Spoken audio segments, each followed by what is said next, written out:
माननीय अशोक चौधरी यानी प्रभारी शिक्षा मंत्री जी, गुणवत्तापूर्ण शिक्षा न मिलने का ढिंढोरा जो आप जनता के बीच पीट रहे हैं, कभी यह भी बताइए कि शिक्षकों को सालों भर गैर शैक्षणिक कार्यों में कौन लगाता है? क्या प्राइवेट स्कूलों में शिक्षकों को गैर शैक्षणिक कार्य में लगाया जाता है? अगर लाखों शिक्षक अयोग्य हैं तो अयोग्य शिक्षकों की बहाली कौन किया? अगर लाखों शिक्षक फर्जी हैं तो कौन लाखों शिक्षक को विभाग में कौन पाल रहा है और कौन दशकों से इनको वेतन देकर घोटाला कर रहा है? निश्चित तौर पर इसके दोषी आप हैं।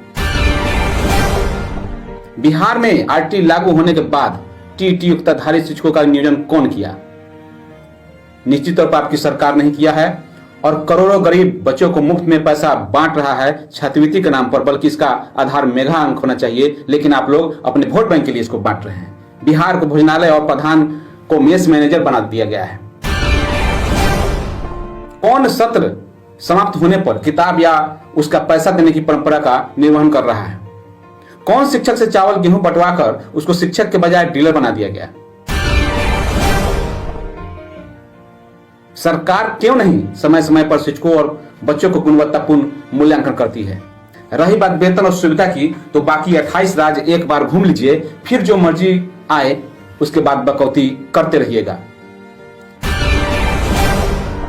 सरकार के किसी मंत्री में हिम्मत है तो उपरोक्त तथ्यों पर भी जवाब जनता के समक्ष रखिएगा, फिर जनता ही फैसला करेगी, या हमारे जैसे ही किसी शिक्षक से किसी मंच पर एक बहस आयोजित कीजिएगा ताकि जनता के समक्ष दोनों पक्ष रखा जा सके। बाकी एक तरफा बकैती करना तो बहुत आसान है। तो अगर यहां पर शिक्षा में कमी होती है, शिक्षा सिर्फ एक शिक्षक के मात्र से की कमी से शिक्षा की गुणवत्ता में कमी नहीं होती है, बल्कि इसमें पूरे सिस्टम दोषी है। सिर्फ एक निरीह प्राणी जो शिक्षक होते हैं उनको दोषी करार दे देना ये कहीं से भी उचित नहीं है। लेकिन बार बार जो बयान आपका आता है, गुणवत्तापूर्ण शिक्षा की बात की जाती है, प्राइवेट स्कूलों से तर्ज दिया जाता है, प्राइवेट स्कूल में ये होता है, प्राइवेट स्कूल में ये होता है। लेकिन मैं आपको बता देना चाहता हूं कि प्राइवेट स्कूल के जो बच्चे होते हैं उनके माता पिता शिक्षित होते हैं, साथ ही साथ उनके माता पिता पढ़ाई लिखाई के प्रति सजग होते हैं और वो पढ़ाई लिखाई के लिए बच्चे को सर से लेकर के नख तक तैयारी करके भेजते हैं। इसके अलावा वो बच्चों को पढ़ाने के साथ ही साथ जो स्कूल में पढ़ाई होती है उसके साथ ही साथ वे ट्यूशन भी रखते हैं।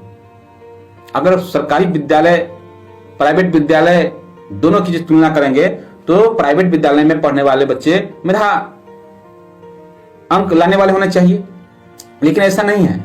आपके प्राइवेट स्कूल की तुलना में सरकारी विद्यालयों के भी रिजल्ट बहुत अच्छे आते हैं और ये सभी कहीं ना कहीं नियोजित शिक्षकों का देन है। जब रिजल्ट अच्छा आता है तो सरकार अपनी पीठ थपथपाती है और फिर उस समय ये नहीं कहती है कि ये नियोजित शिक्षकों का देन है।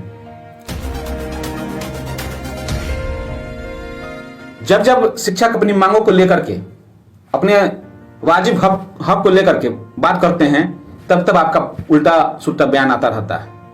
तो इस तरीके का बयान अगर नहीं दिया जाए तो बेहतर होगा, नहीं तो शिक्षक को आप लोगों के इन्हीं बयानों की वजह से आंदोलन के लिए सड़क पर उतरना पड़ता है।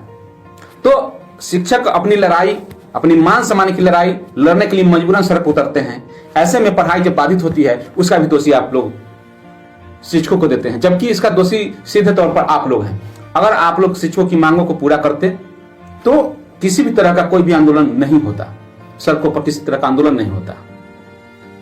आप जिसकी तुलना कर रहे हैं, जिन शिक्षकों की बात कर रहे हैं, वे राष्ट्र निर्माता रहे हैं। हम लोगों के साथ जो बहाल हुए अन्य राज्यों में आप देखेंगे कि जो भी शिक्षक पहले से बहाल थे उन्हें आज के डेट में समान कम समान वेतन अथवा जो पूर्ण शिक्षकों का वेतनमान है उसको लागू कर दिया गया है। आखिर वहां की सरकार क्यों लागू किया है? लेकिन आपको बता दें कि यह कहने पर आप लोगों की सरकार को मिर्ची लग जाएगी और मिर्ची लगनी स्वाभाविक है। आप दिल्ली की सरकार को देख लीजिए, वहां के मंत्री, शिक्षा मंत्री को देख लीजिए, उनकी शिक्षा मंत्री की सोच को देखिए।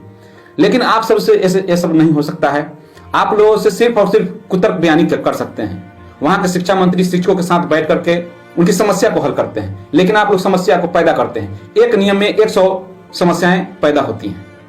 तो इस तरीके से जो गलत बातें हैं उसे आप लोग एक पद पर, जिम्मेदार पद पर एक मंत्री के पद पर रहते हुए इस तरह का बयान देना आपको शोभा नहीं देता।